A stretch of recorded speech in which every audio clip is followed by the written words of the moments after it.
Freedom appears to be the simplest state we could ever experience. No eternal restrictions, unlimited possibilities, complete autonomy.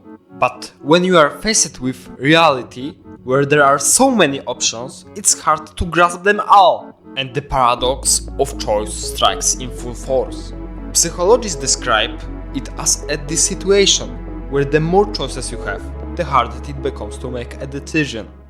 Before we begin, I have a small goal: 100 subscribes. It's not just a number, it's a sign that this journey isn't mine alone, but ours. Every click, every like, every comment, every share shapes the path we walk together. And with each new person who joins, my motivation grows to create something even greater. So, will you be part of it?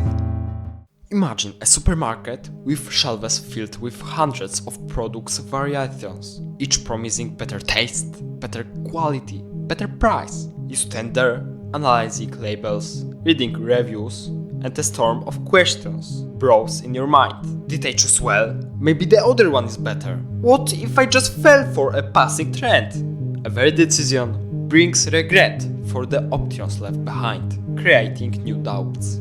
The freedom to choose, instead of liberating, can paralyze. We stand like prisoners of our own analysis, because every choice is not only a gain, but also a loss. Lost alternatives, potential success, and unexplored life paths. This is how freedom becomes a torment rather than a blessing. When you hear you can be whatever you want, it sounds like a paradise promise, but in practice, that promise can feel like a curse. In an era of self-focused individualism, the pressure to become the best version of yourself has been a tyranny. The internet tempts us with countless self-development courses, success guides, and motivational quotes about willpower. Each new path seems like a key to perfection, yet the very idea of stepping onto it brings fear. What if I waste my time? What if I fail? What if I have already fallen behind in the race? Too many possibilities give rise to fear of failure. Instead of deciding, we overanalyze. Instead of acting, we create plans of plan, and life passes us by. Worse yet, we place the burden of expectations on ourselves to be productive, creative, attractive, fulfilled. Every failure is our fault, because we had the freedom to choose. In this tyranny of possibilities, the essence of freedom slips away, the space for mistakes, for breath, for being imperfect. Modern culture has sold us freedom as endless consumerism. Buy, use, replace. From smartphones, to clothes, to food. The range of choices is so massive, it becomes a trap. Advertisements promise that the next product will bring joy and fulfillment, but right after the purchase comes disappointment and the instant craving for the next thing. And so we get pulled into a spiral of consumption that in the name of freedom only tightens its grip.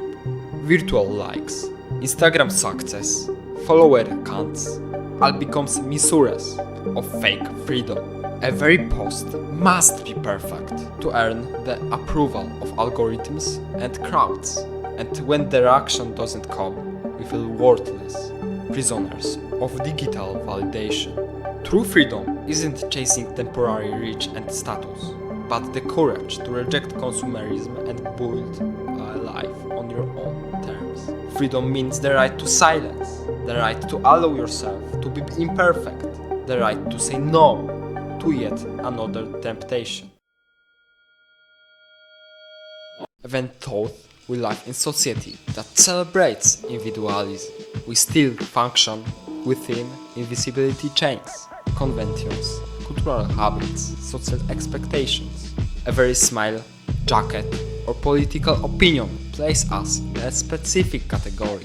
From a young age, we are taught what is right and what's wrong. Stepping outside those boundaries risks exclusion, social ostracism. Once disobedience meant exile. Today it means being blocked on social medias. Individual freedom ends where the fear of losing belonging begins. That fear keeps us in line, making us abandon authenticity just to remain anonymous shadow in the crowd. But true liberation lies in the courage to co-create norms, not just follow them, to say no even when there are no applause. Each of us carries a set of beliefs about ourselves, about the world, about others. These beliefs control our thoughts and decisions, like an invisible prison. If you believe, I'm not good enough, you stop yourself before a very challenge. These voices are born in childhood and are reinforced by family, school, media. We rarely question them, because we feel they are ours, and yet most of them are not objective truths, but opinions. Before you act, ask yourself, how do I know this? Where did it come from? The courage to challenge your own beliefs in the first step toward freedom. Only after breaking these mental chains do we open ourselves to authentic choices and our own path, instead of wandering through a maze of borrowed narratives. The attention economy creates a new form of slavery. Information overload leads to distraction, lack of focus, and chronic fatigue. You try to follow the news, chat with friends, watch memes, and plan your life, but you don't know of it fully. In this state, the freedom to choose disappears because you lack the time and energy to consciously evaluate what's worth your attention. True freedom of attention means consciously filtering stimuli, cutting through the noise, focusing on what matters. Deep reading and reflection. It's choosing quality over quantity, and once you reclaim control over your attention, you become free from the tyranny of scrolling and clickbait. The smartphone promises unlimited freedom, instant communication with anyone, access to infinite knowledge, entertainment at your fingertips. But in reality, it's a pocket-sized prison, a device that tracks your every move, gathers data about your habits, and helps you make decisions. Apps monitor your heartbeat, analyze your sleep, record your location. Your physical and mental autonomy is being programmatically optimized for efficiency and consumption. Targeted ads, shaped by your data, decide what you will buy. Newsfeed, curated by algorithms, shaped how you view the world. And when you let technology dictate your priorities, you surrender your autonomy. Your phone becomes a digital cell, one you live in unconsciously. To regain freedom, you need a digital detox, not just temporary disconnection, but consciously setting boundaries, muting notification, limiting screen time, creating tech-free zones. Only then does the smartphone stop being a tyrant and start being a tool. Technology freedom is a conscious choice, not passive submission to surveillance. The dream of financial freedom tempts us with independence, earn passively, travel life in your passion. But credit system and installment-based consumption offer only the illusion of instant freedom. A credit card in your pocket feels like possibility, but it's also an invisible chain. Payment owed to the future that becomes burden in the present. In real life, financial freedom isn't about how much money you have. It's about control over it. It's conscious budgeting, saving and avoiding consumer debt. It's deliberately saying no to instant gratification in exchange for long-term comfort and peace. Financial minimalism, choosing smaller needs and greater self-sufficiency, often proves more liberating than chasing higher income. Debt is a hidden cage. The higher the installments, the less room for real choices. It limits your freedom to change careers, travel, or pursue hobbies. True financial autonomy comes from responsibility and planning. It's the hardest, but also the greatest gift you can give yourself. At first glance, routine and freedom seem opposed. Routine is a sign of limitation, while freedom suggests spontaneity. But routine, it's not a shackle, it's a structure that allows freedom to flourish. Imagine an artist who follows a daily ritual of reading or painting. Without discipline, a very free moment becomes a house. With routine, you gain structure where experimentation can happen. Routine is a set of wisely placed boundaries. Morning meditation, a daily plan, time offline. It doesn't kill creativity, it fuels it, because the mind no longer battles disorder. Your autonomy in choosing and practicing your daily rituals is one of the oldest paths to real freedom. Routine enables deep immersion in passion because it frees up energy that would otherwise scatter aimlessly. It is a foundation, a bridge that freedom walks across, not a wall that traps it. A creator dreams of full imaginative freedom, of shaping world at will. But creative freedom comes with its own constraints: audience expectation, commercial pressure, copyright laws, internal fears, and learned habits. An artist who lives of their work is often forced to balance between authenticity and market demand. In theory, creative freedom means no boundaries, but in practice it's a series of compromise between the ideal gallery and a sellable canvas, between poor expression and bestseller. True creative freedom is found in being aware of limitation and daring to challenge them. It's like jazz improvisation. The short structures sets the playground, and creativity arises in the surprising variations. Without framework, freedom becomes chaos. With framework, it becomes endless exploration. In relationships, freedom is often put to the test. It's the tension between the need for autonomy and the desire of closeness. When someone says "I love you," they also give you the right to your own space and time. True freedom in relationships means accepting differences, allowing the other person to grow and change without fear about your own here and now. Yet, many people confuse love with control. They try to liberate their partner, with simultaneously imprisoning them.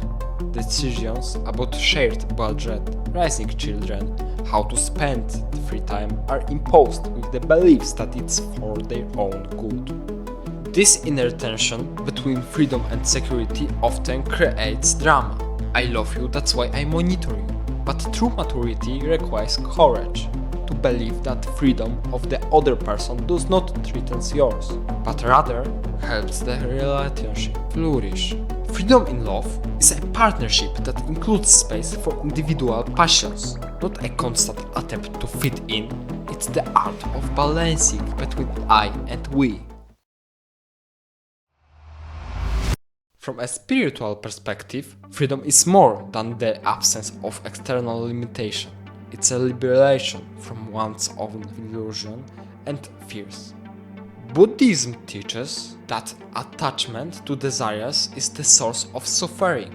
Liberation comes through meditation and distance from the mind's carving. Christianity points to freedom from sin, allowing one to enjoy divine grace. Existential philosophy, Camus Sartre, emphasizes the freedom to choose value and to resist the absurd.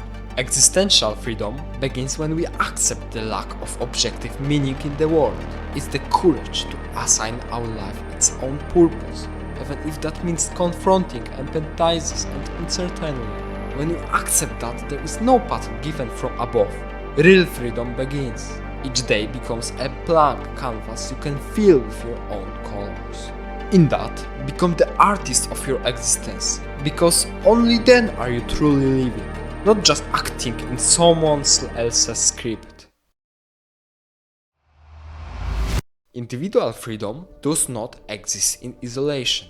Every action we take has consequences for the community, ecological, economic, cultural. You may feel free when buying cheap clothes from distant factories, but you don't see the social costs, exploitation, environmental degradation. Freedom without responsibility towards others becomes selfless.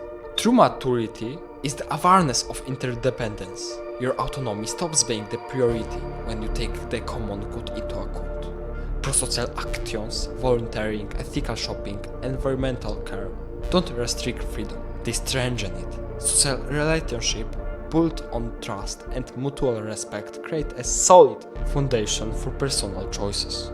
Social freedom is balance. The right to do what you want also assumes others have the right to clean air, fair work, and decent treatment. Such freedom helps build a lasting, harmonious society where everyone can fully spread their wings.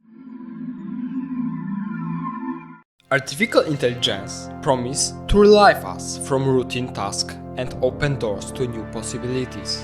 But by handing over decision making to AI, we put our freedom to the test. Algorithms decide which content you see, what offers you get, what your work and life may look like. On our acceptance of recommendation, we risk the loss of autonomy. You become a passive recipient of optimization systems. It's not enough to have AI at your side. You also need healthy skepticism. Conscious use of technology is key. Understanding how decisions model work. Controlling privacy setting, deliberately rejecting suggestions. True freedom in the age of AI means partnership with machines, not submission. It's the ability to use their power to pursue your own goal, rather than handing them the controls to your life.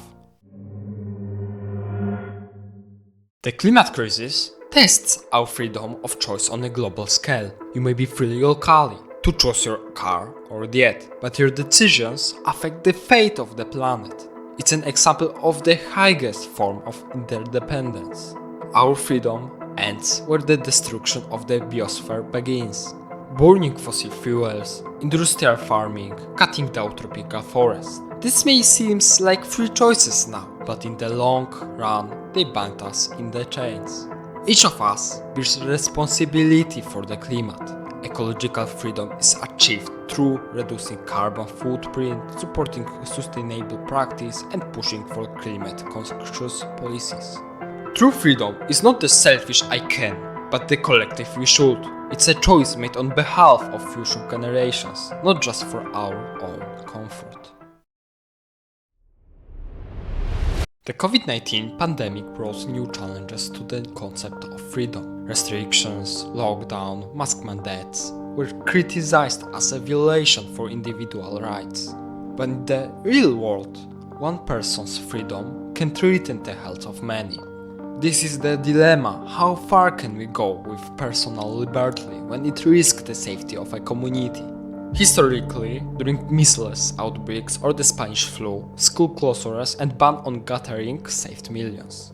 Today, viruses spread faster and globalization amplifies disease transmission. Individual freedom in micro-worlds, clubs, restaurants, private parties has macro consequences. True freedom in public health is the ability to act in solidarity, to voluntarily follow rules to protect the vulnerable, and then to negotiate and revise restrictions, with the goal of regaining personal rights. It's a proof that freedom and responsibility can be inseparable. Art can be sharp, provocative, capable of exposing taboos, but many societies impose limits on artists, political, religious, or moral censorship. These restrictions are often justified as being for the common good or to protect morality. True artistic freedom demands courage. The courage to break conventions and confront the audience with uncomfortable truth. The stories of rebels like Dali, Borgers or Banksy show that the boundaries of artistic freedom often ignite new movements and ideas. However, an artist's freedom also comes with responsibility for the messages they convey, for the emotional and social impact of their work. Censorship and self-censorship stifle creativity, even if controversial, give rise to genuine freedom of thought and expression. Education should liberate, cultivate critical thinking and curiosity. Unfortunately, it's often reduced to test-taking and absorbing predefined formulas, curricula, exam standards, and create pressure turn school into a factory of conformity. Children learn that success is misread by grades, not discoveries. The invisible chains of the educational system transform youth into task followers, rather than independent thinkers.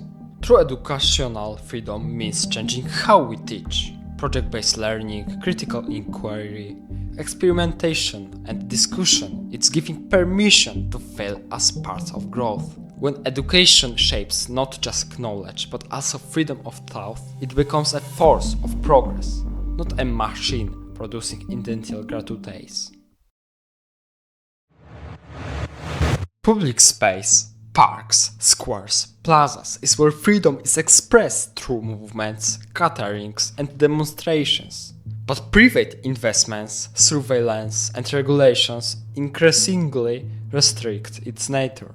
Concrete squares under constant cameras where movements is allowed only along assigned paths turn free space into a controlled zone. True urban freedom is access to nature, meeting spots, murals and street art. It's the right to peaceful protest, open discussion and play. When public space is limited, we retreat into digital worlds and private homes, and lose social energy and a sense of belonging. We can reclaim space by participatory city planning, community consultations, open restrictional zones, and unrestricted urban art. It public community and remind us that people crave authentic, not controlled free places. We have reached the end.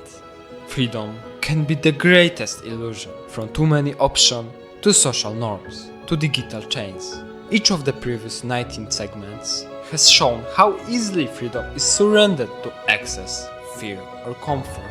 But each of these places also holds a key to reclaiming autonomy, awareness of responsibility, questioning meaning, and the courage to rewrite your own story. True freedom is not about having no boundaries, it's about choosing them consciously. It's a practice, a daily exercise of courage to ask, question, decide and accept the consequences. Like yoga, it's not about advanced poses, but about shaping the mind and body over time. Slow down. Each day try shedding just one unnecessary role, one externally imposed norm, one automatic decision. Discover what truly matters to you, and then, only then, freedom will stop being a prison. It will be your creation.